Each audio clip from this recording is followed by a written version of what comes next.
Happy day, children. In this video, we are going to see data acquisition and data exploration. Okay, this is the second part of your chapter AI project cycle. In first part of the video, we saw about what is AI project cycle and what are the stages in AI project cycle, and we have seen what is problem scoping, that is a first project step in a project cycle. In this part, we are going to see the next step, that is data acquisition and data exploration. Okay, children? Right. Data acquisition. What is data, children? You can see the keyboard and a human finger is typing on that, right? So what is data and what is related? Why I have given this picture here? Any idea? So what is data? Data is nothing but the information which you are giving as an input to the computer. What is data? Data is a collection of information which you are giving inside the computer. Okay, so we use keyboard as an input device mostly. We use keyboard as an input device. Okay, so only I have given this picture here. So what is data? Whatever information we are typing or whatever information you are giving to a computer is called data. Right, children? Right. So it is a piece of information or facts and statistics collected together for reference or analysis. Okay. So what is data, children? It is a piece of information or facts and statistics collected together for reference or analysis. Any AI project has to be trained first by feeding data. What do you mean by this line?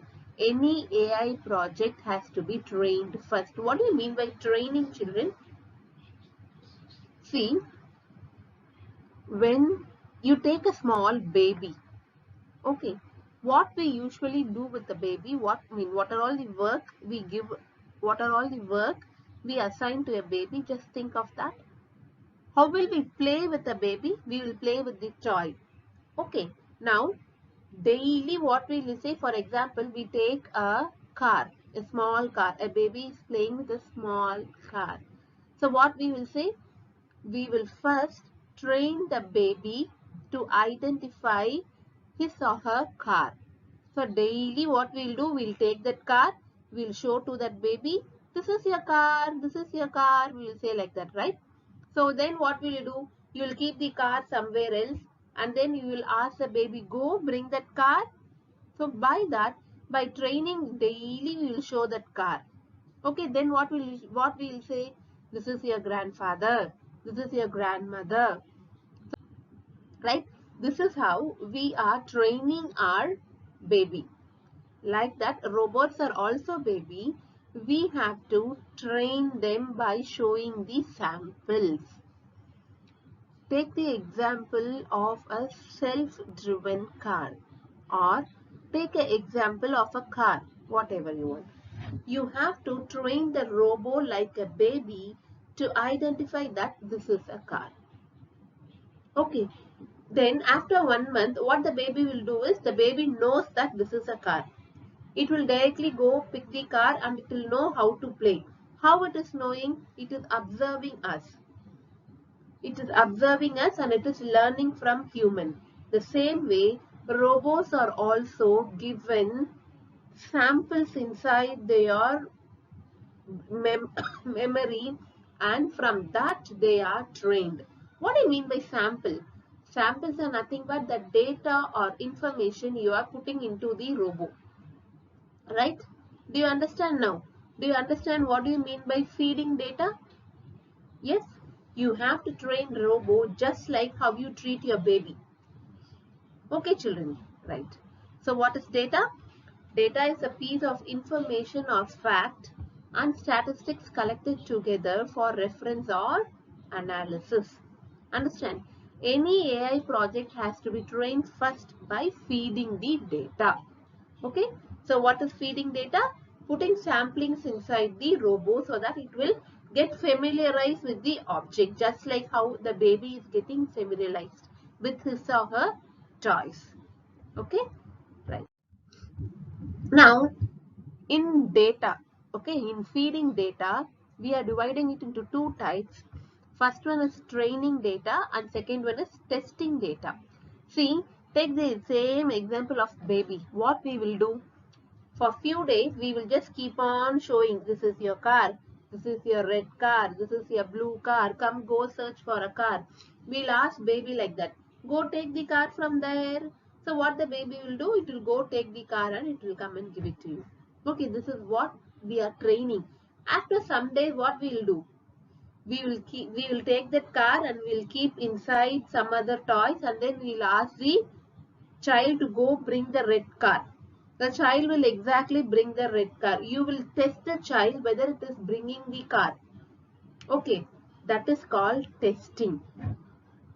Like that, for robots, we will first train the robots by putting so much of samples inside it, and then we will use it for testing. Okay, so data is again divided into two types. One is training data, another one is testing data.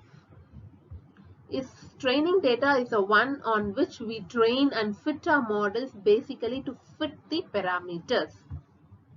Output is available to model. So what is testing data? Testing data is used only to access performance of the model. First you will train your kid. You will train the robo and then you will test your robo. That is called training data and testing data. Okay. So, okay, what is a data feature? How are you going to do that? Visualize the factor that affect the problem statement. So, first you have to understand. So, in the earlier video, we saw what is problem scoping. Then we have identified what is the problem. Okay. And from there, we are asking 4 questions. Who, when, which. Now, from where you are going to get all those data? From where you are going to get all those data? So data creates the base on which AI project is built. Data creates a base on which the AI project is built. It is very important to acquire data that is authentic, reliable and correct. Okay, so data should be very authentic, reliable and correct. So these are all the ways in which we can get the data. First one is survey.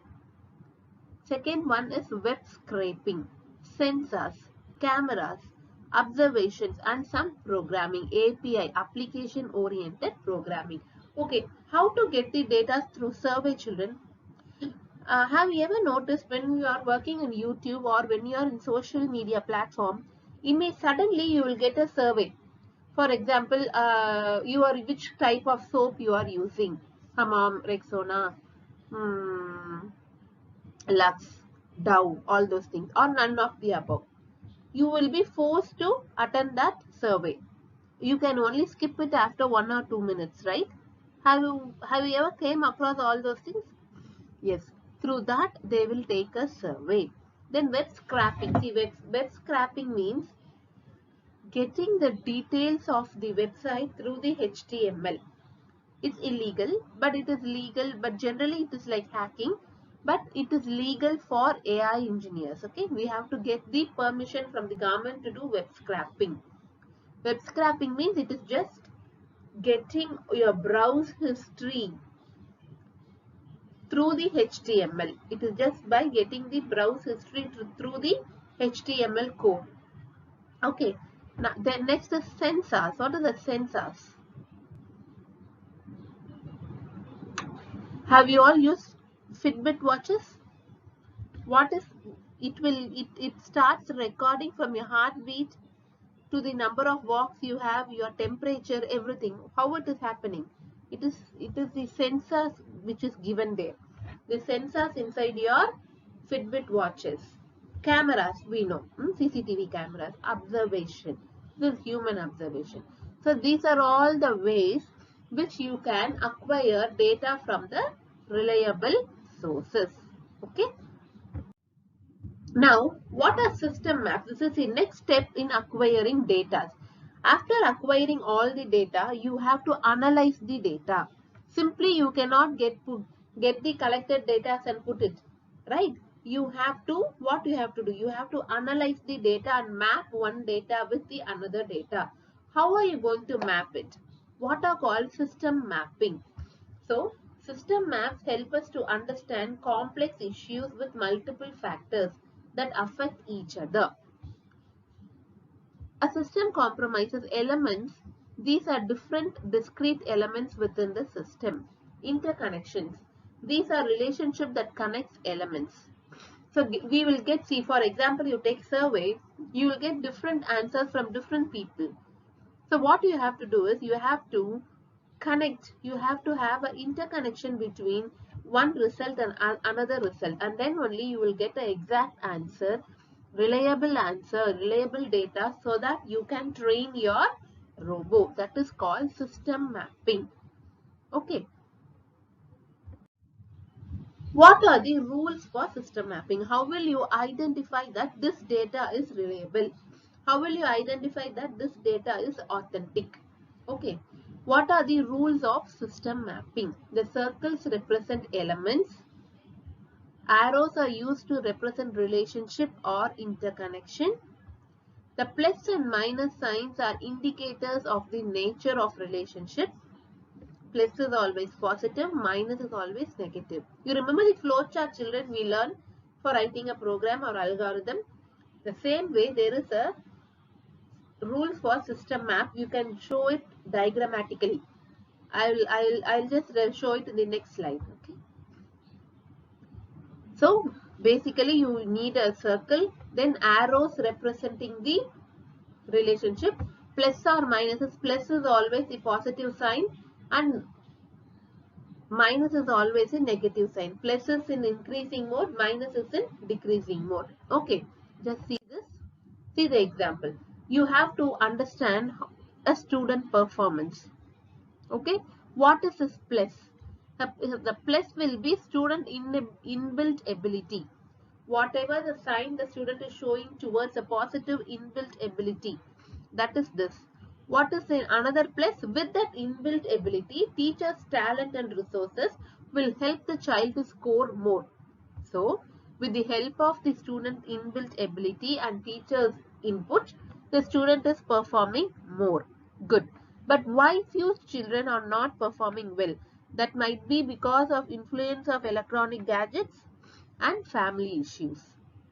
These two things will reduce the student's performance.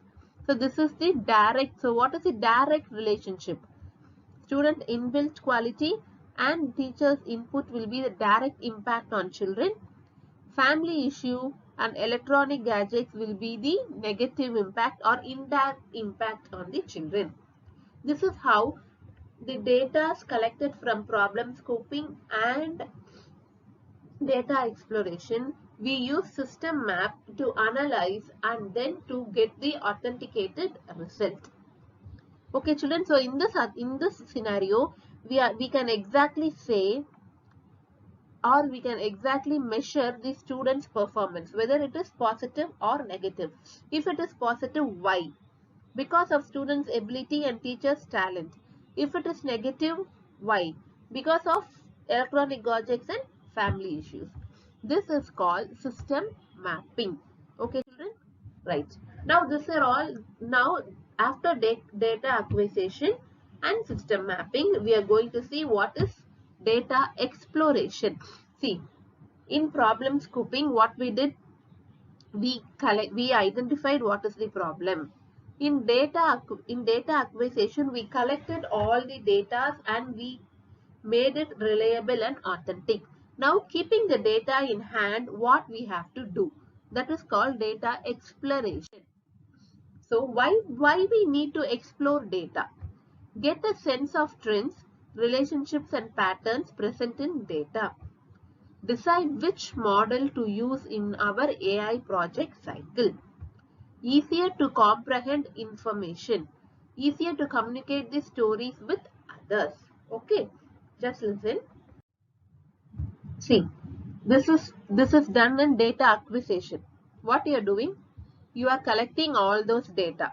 You are sorting. See, you are differentiating with the colors. You are separating with colors. You are sorting all those data. Then you are arranging all those data in a pattern. Then you are presenting it visually. See, the data, when you are collected, it will be like this. Nobody can understand that. But after sorting and arranging, you can understand. Your presentation visually is good, right? So that after data acquisition, in data exploration, you have to, the data has to be sorted, arranged, and it has to be present visually, so that next step of modeling and extraction will be done using this. Okay, children? So this is all about this chapter, AI project cycle. In this video, we saw what is data acquisition, we saw what is system mapping, and we saw what is data exploration. So once the data is